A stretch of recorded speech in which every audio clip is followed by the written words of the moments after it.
Welcome to the Survivor to Thriver show with your happiness expert, Samia Bano.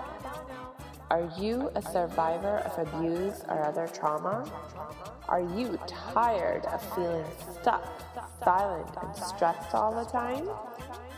This is the podcast people from all over the world join in to learn exactly how to stop suffering and start living with more inner peace and joy. Are you ready to eliminate suffering from your life and transform from a survivor to thriver? Then congratulations, you are in the right place. Let's get started. Hey, welcome back to the Survivor to Thriver show. Yesterday, I was sharing with you what I learned from one of my role models, Professor Amber, who showed me that it was okay for us to be vulnerable and that we could use that as a way to teach and inspire others and develop deeper, more meaningful connections. And these are all things that I really craved and wanted to have in my life. And so I was like, okay, well, then this is what I must do. And here I have in Professor Amber somebody who is modeling it for me, showing me how to do it. So I'm going to do it. And I made this intention to make a real effort to become more open and allow myself to be more vulnerable with other people. But the challenge was that even as I made this intention, I still had this really deep-rooted fear of being hurt again,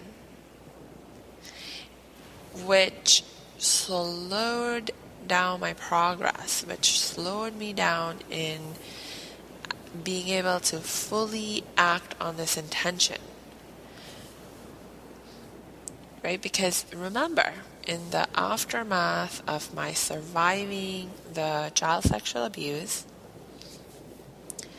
I lost my trust, my sense of trust in myself. Number one, in my ability to protect myself.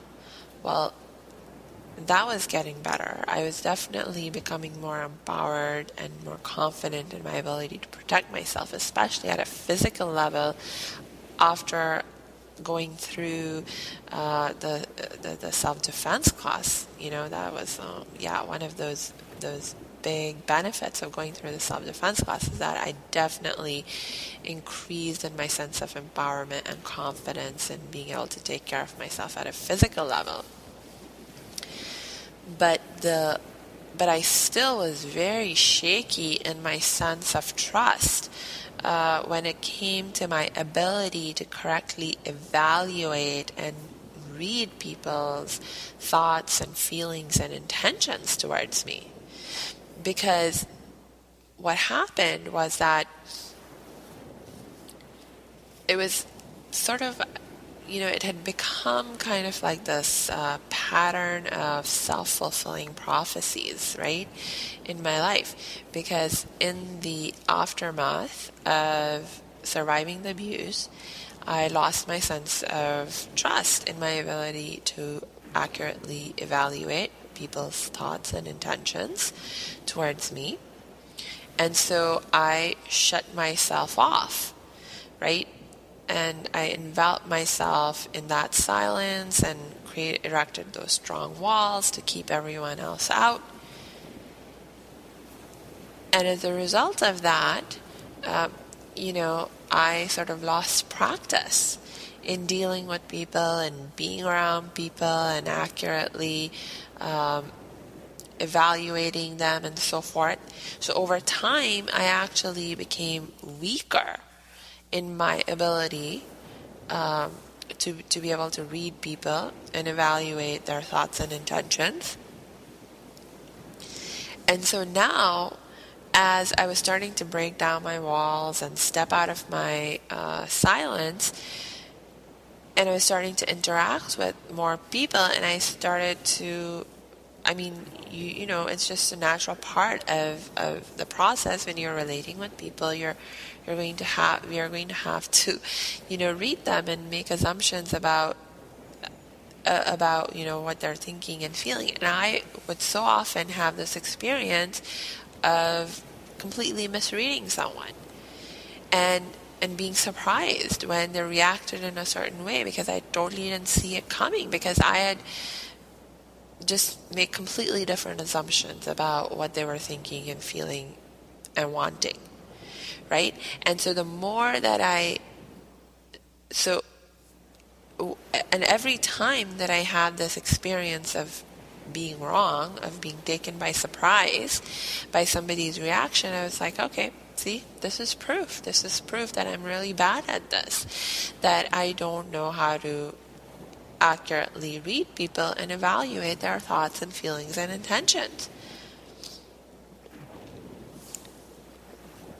And so, you know, that then feeds back into the fear of, oh my gosh, if I can't accurately read people, then I'm very likely to get hurt and get taken advantage of again, right? And so the more the fear builds, then the more you want to sort of like retreat back behind those walls and behind the silence. Now, the good news for me was that I had got to a point where going back behind those walls and behind the silence was no longer an option.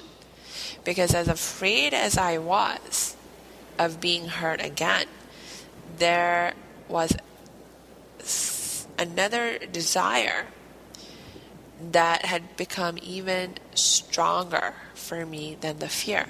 And that was the desire to reach out and to connect with other people and just not be alone anymore, because I just couldn't take being alone anymore. I just couldn't bear it anymore, right? So going back was no longer an option. So I pretty much had to keep moving forward, had to keep doing the best that I could in terms of figuring out this whole situation of how do I accurately read people. And so I started doing the best I could to move forward, and I was moving along slowly.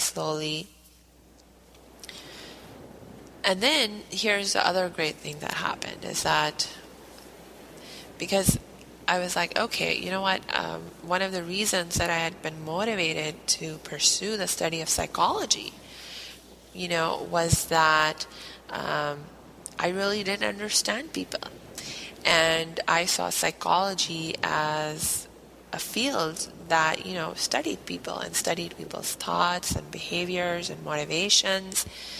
So I was like, well, by learning psychology, and that will give me a way to better understand people, and then, you know, I can better help myself that way. And sure enough, it was helpful, you know, that I was engaged in the study of psychology, because I was learning things that were giving me insights that were helpful. But then the challenge that occurred, you know, was that I realized that there are certain things that, you know, we cannot learn from reading books, and that unfortunately or fortunately, depending on how you look at it, this ability to read people and evaluate their intentions and feelings and thoughts is one of those skills that you can only learn by doing. This is not something that you can get good at just by studying it at a theoretical level. And how did I figure that out? Well, there were a lot of clues, But one of the most, but one of those wasn't even a clue. It was just like straight out information. It was actually in one of my psychology classes, and we were reading about this study in which they were comparing. They basically took two groups of people. One of them was just a random group of lay people, and then the other group was this group of professional psychologists and therapists and counselors whose job it was to evaluate people, right? Evaluate their thoughts and feelings and make judgments about their fitness to be able to do this or that, things like that. So basically professionals. And then they gave these two groups of people, the professionals and the lay people, profiles of certain people. And then they asked them to make evaluations about these people based on the profiles that they had been provided. And then they compared the results to see, well, who was more accurate in their evaluations, the professionals or the lay people? And can you guess what the results showed? Yeah, I was mind-boggled by this, by the way, because I totally didn't expect this. The result was that the professionals were actually no better than the lay people in their evaluations. And by the way, this wasn't because the professionals were really bad at their evaluations. It was that the lay people were just as good as the professionals. In fact, in some cases, the professionals were worse than the lay people because the professionals, because they were professionals, had certain biases that they developed as a result of their professional experience, and it led them to make assumptions that were inaccurate and unnecessary. So this was like really mind-boggling for me, because I was like, great, that was my part of my defense mechanism, part of my action plan for how I was going to move ahead in terms of developing healthy relationships and making sure I didn't get hurt in the process, because this was how, I was going to learn everything there was going to be to learn about how to evaluate people, and then I'd be able to do it accurately and then not get hurt. But here I'm being told that even the pros, people who have been at this, who have done all the studying, who have been, implementing all that studying into their professional lives, are still no better than the lay people. So, okay, all right. So clearly what this proves, beyond a shadow of a doubt, is that this is a skill that we can only learn by doing and improve in by doing, by practicing. And the moment you get out in real life and you're starting to practice with these skills, you're going to make mistakes. The professionals are making mistakes, and they're making these mistakes all the time.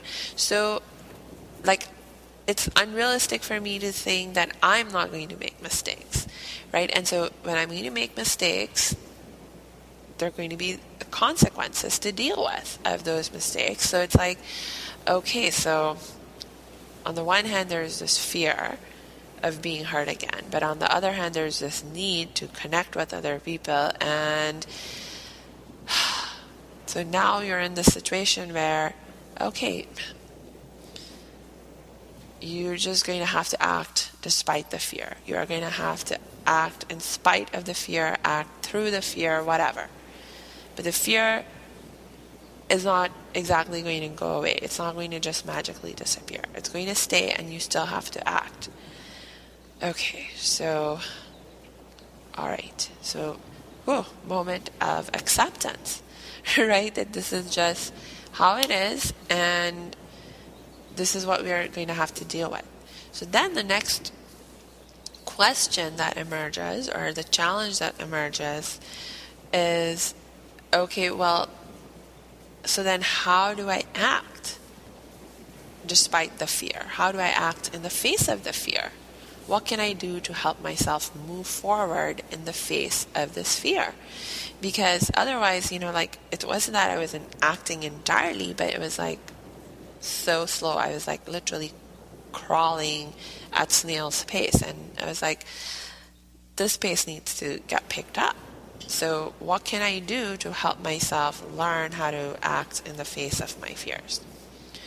Okay, so we are going to pick up right where we are right now in next episode, because that is a deep conversation that we need to have all on its own.